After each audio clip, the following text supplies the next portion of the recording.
राष्ट्रीय एकता दिवस के इस शुभ अवसर पर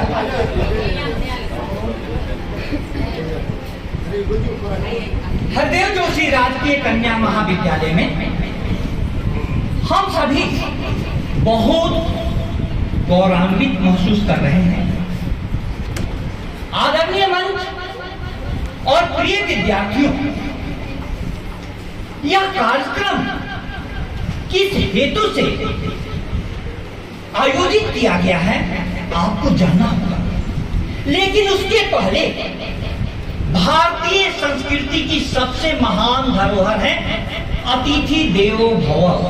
अतिथि देवो भव। कुछ लोग समाज से ऊपर उठ जाते हैं और समाज को राह दिखाने की और कुछ कर पाने की स्थिति में होते हैं। ऊपर उठ गए हो समाज से तुम, यह हकीकत है। ध्यान से सुनिएगा, ऊपर उठ गए हो समाज से तुम, यह हकीकत है। आज तुम्हें मेरी नहीं, हमें आपकी जरूरत है, हमें आपकी जरूरत है, हमें आपकी जरूरत है। प्रिय विद्यार्थियों, यह जो कार्यक्रम हो रहा है, यह कार्यक्रम में जितने भी समाज के जनप्रतिनिधि पधारे हुए हैं, उन सभी का, प्राचार्य मैम का तहे दिल से मैं स्वागत करता हूं।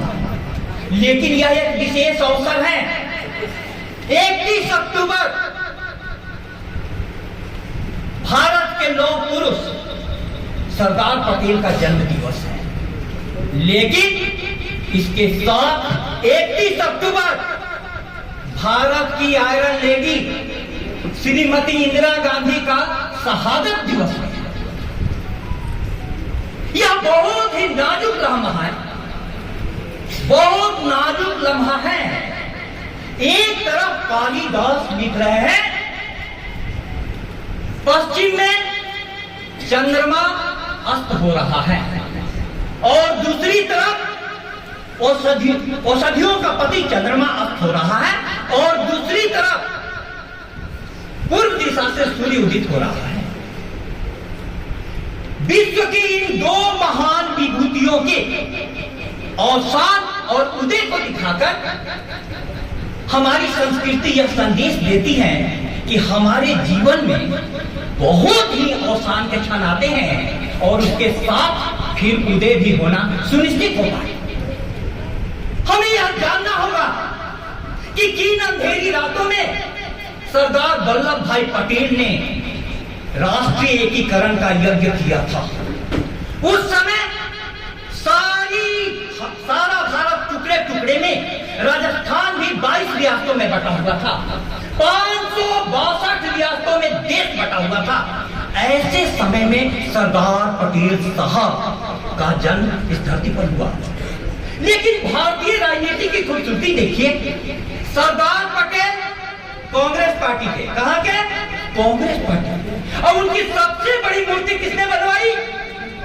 माननीय नरेंद्र मोदी। देखिए भारत की राजनीति की खूबसूरती। सब कोई मतों से अलग अलग होने के बावजूद भी मन से एक थे।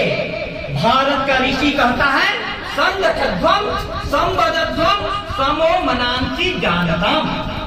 साथ में चले, साथ में बोले, हमारा मन एक हो। प्रिय विद्यार्थियों, हम सभी भिन्न भिन्न घरों से यहाँ पर एकत्रित होकर करके आज इस राष्ट्रीय एकता दिवस के अवसर पर अपने माननीय अतिथियों को सुनेंगे, तो हम यह जानेंगे कि कहां से इस भारत को एक किया गया है।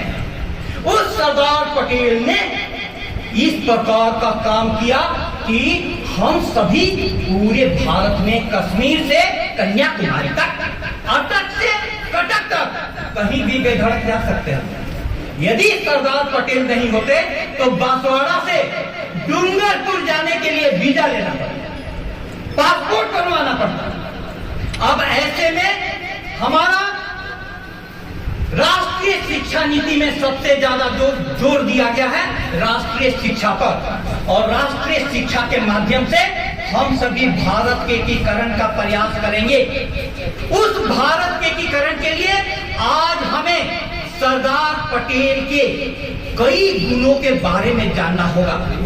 महज एक गुण पर दृष्टिपात कर करके मैं माननीय अतिथियों के लिए यह मंच खुला करता हूं। हमारे विद्यार्थियों को कई आयामों से परिचित कराएं। कैसे सरदार पटेल व्यक्ति थे आप यह जानो। 15 कांग्रेस के कार्य समितियों में से 12 कांग्रेस के कार्य समितियों ने उस समय भारतीय राष्ट्रीय कांग्रेस के अध्यक्ष के लिए 1946 में समर्थन दिया था।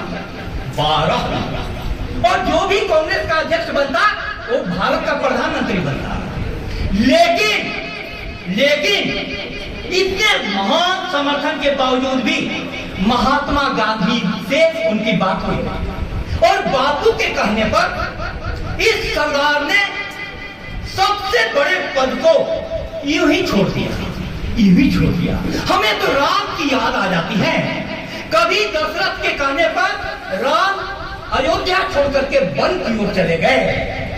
वही महात्मा गांधी के कहने पर सरदार पटेल ने इतना बड़ा समर्थन होने के बावजूद भी प्रधानमंत्री पद छोड़ दिया, अध्यक्ष नहीं बन। यह है भारत। अभी बसवाड़ा में छठ पर्व हुआ। सबसे पहले डूबते सूरज को अर्घ दिया गया, उसके बाद उगते सूरज का। सबसे पहले डूबते सूरज का अर्घ देने का मतलब क्या है? पूरे सरदार पटेल की फिलॉसफी मैं आपको चंद शब्दों में व्यक्त करूं। क्यों दूर हट के जाएं हम दिल की सरजमी से, क्यों दूर हट के जाएं हम दिल की सरजमी से। सारे जहां की सैरे हासिल है सब यहीं से। यह राज सुन रहे हैं एक मौजे तहनसी से। डूबे हैं हम जहां पर उभरेंगे फिर वहीं से। डूबे हैं हम जहां पर उभरेंगे फिर। यह भारत फिर से एक चुनौती का सामना कर रहा है। राष्ट्रीय शिक्षा नीति के लागू करने में कई राज्य मातृभाषा को लेकर के, हिंदी को लेकर के प्रश्न खड़ा कर रहे हैं। हमारे देश के सामने में बहुत बड़ी चुनौती है, लेकिन हमारा सौभाग्य है हिंदी, हिंदू, हिंदुस्तानी का नारा देने वाली एक पार्टी राष्ट्रीय शिक्षा नीति के साथ आगे बढ़ रही है और उसने सारे महाविद्यालयों में भारतीय ज्ञान परंपरा केंद्र स्थापित किया है। तो भारतीय ज्ञान परंपरा केंद्र प्राचीन को आज से जोड़ती है। आप याद कीजिए दशरथ के कहने पर राम चले गए, महात्मा गांधी के कहने पर सरदार पटेल ने इतना बड़ा त्याग किया। उस महापुरुष के चरणों में सत नमन। आप सभी अतिथियों का मैं तहे दिल से स्वागत करता हूँ। हम सभी धन्य हैं।